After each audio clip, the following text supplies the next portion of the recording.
ஓட்டப்பிடாரம் தமிழ்நாட்டு மேப்ல இது வெறும் ஒரு புள்ளி இல்ல. இது ஒரு மக்களோட கதை, ஒரு மண்ணோட கதை. இங்க நாம பார்க்க போற புள்ளி விவரங்கள் வெறும் எண்கள் கிடையாது. அது மக்களோட நம்பிக்கை, அவங்களோட பல வருஷ ஏமாற்றங்கள், அப்புறம் எதிர்காலத்துக்கான அவங்க எதிர்பார்ப்புகளோட ஒரு குரல். இந்த பகுப்பாய்வு ஒருத்தர சரி தப்புன்னு சொல்றதுக்கு இல்ல. இது ஒரு கண்ணாடி. நாம உண்மையை பார்க்க போறோம். எந்த ஒரு அரசியலையும் வெறும் நம்பர்ஸ வச்சு மட்டும் புரிஞ்சுக்கவே முடியாது.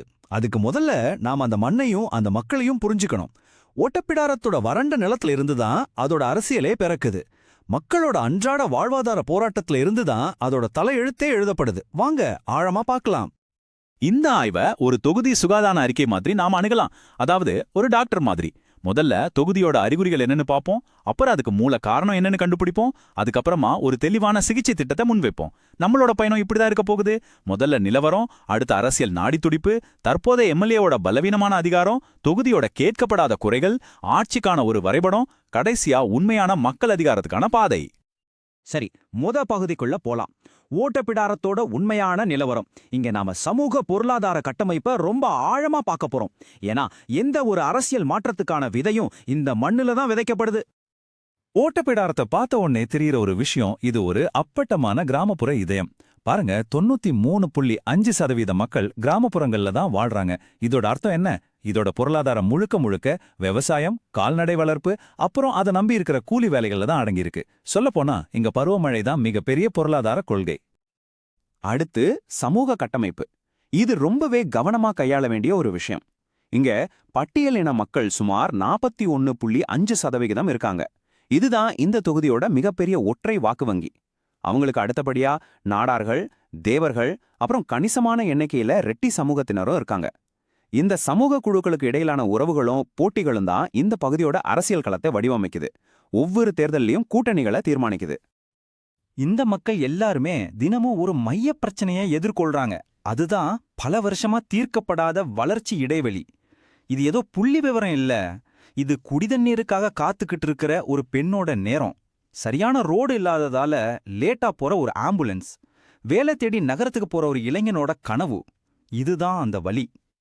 சரி, இந்த சமூக பொருளாதார பின்னணிய மனசுல வச்சுக்கிட்டு இப்போ நாம அரசியல் நாடித்துடிப்ப ஆராய்வோம். எண்கள் எப்பவுமே பொய் சொல்லாது. அது மக்களோட மனநிலைய, அவங்களோட தேர்வுகளை, அவங்க கொடுக்கற எச்சரிக்கைகளை தெளிவா காட்டிடும். 2021 தேர்தல் முடிவுகளை பாருங்க. திமுக 41.11%, அதிமுக 36.32%. வெற்றி வித்தியாசம் வெறும் 5% தான். இது ஒரு பெரிய வெற்றி கிடையாது. இதுக்கு பேரு பலவீனமான ஆணை. இதோட அர்த்தம் என்னன்னா, மக்கள் ஒரு கட்சிய முழுசா நம்பி ஓட்டு போடல. அவங்க ஒரு வாய்ப்பு தான் கொடுத்திருக்காங்க. அந்த வாய்ப்பை சரியா பயன்படுத்திக்கணும். இதோ இன்னொரு எச்சரிக்கை மணி. 2016க்கும் 21க்கும் நடுவுல வாக்குப்பதிவு 2% குறைஞ்சிருக்கு.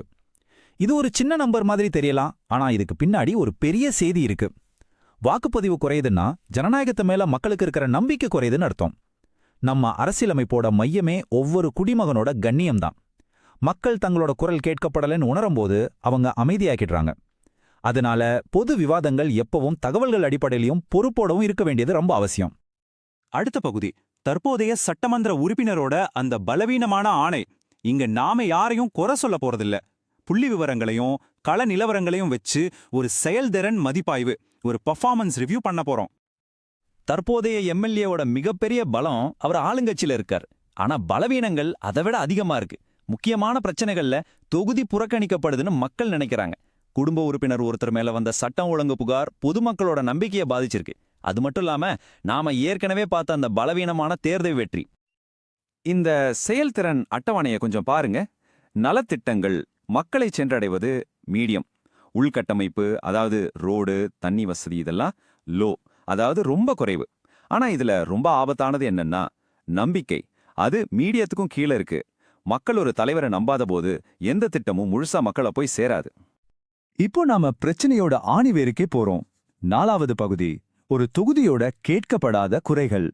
புள்ளி விவரங்களுக்கு பின்னாடி இருக்கிற மக்களோட உண்மையான வழிகளை நாம இங்க தான் கேட்க போறோம்.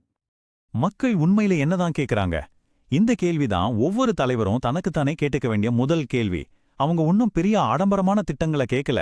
தங்களோட அன்றாட வாழ்க்கைய கொஞ்சம் சுலபமா மாக்குற அடிப்படை வசதிகளை தான் திரும்ப திரும்ப கேக்குறாங்க. இந்த குறைகள் வரைபடம் மக்களோட வழிகளை தெளிவா காட்டுது. நிறைவேற்றப்படாத வாக்குறுதிகள், பல வருஷமா பேசிட்டு இருக்கிற நீர்ப்பாசன திட்டங்கள் இன்னும் ஆரம்பிக்கப்படாம இருக்கு. திட்ட இடைவெளிகள், ரேஷன் கடைகள்ல பொருட்கள் சரியா கிடைக்கிறதில்ல, சட்டமன் ஒழுங்கு, சின்ன சின்ன குற்றங்கள் அதிகரிச்சுக்கிட்டே போறது மக்களுக்கு ஒரு பாதுகாப்பில்லாத உணர்வை கொடுக்குது. இதெல்லாம் வெறும் நியூஸ் ஹெட்லைன்ஸ் இல்ல, ஒவ்வொரு குடும்பத்தோட அன்றாட பிரச்சனைகள். சரி, இதுவரைக்கும் நம்ம நோயை என்னன்னு கண்டுபிடிச்சிட்டோம். இப்போ சிகிச்சைக்கான நேரம். 5வது பகுதி, மக்கள் மைய ஆட்சிக்கான ஒரு தெளிவான வரைபடம். இது வெறும் வெற்று வாக்குறுதிகளோட லிஸ்ட் கிடையாது, இது ஒரு ஆக்ஷன் பிளான். இந்த சவாலை எதிர்கொள்ள நாங்க சதுர்முக கோட்பாட்டை முன்வைக்கிறோம். அதாவது 4 முகங்கள். 1 சிவன், தாக்குதல், தற்போதைய ஆட்சியோட தோல்விகளை தரவுகளோட அம்பலப்படுத்துறது. 2 விஷ்ணு, ஸ்திரத்தன்மை, மக்களோட அடிப்படை தேவைகளை உறுதி செஞ்சு இயல்பு வாழ்க்கையை மீட்டெடுப்பது. 3 பிரம்மா, புதுமை, வேலைவாய்ப்பு, விவசாயத்துல புதிய வளர்ச்சி திட்டங்களை உருவாக்குறது.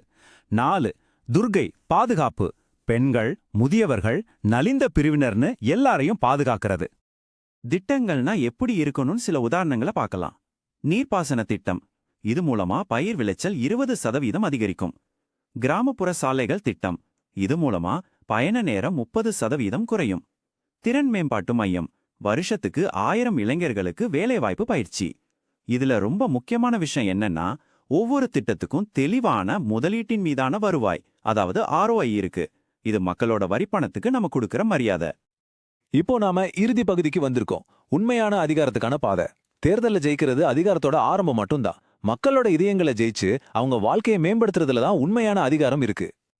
அரசியல்ல 2 வகை இருக்கு.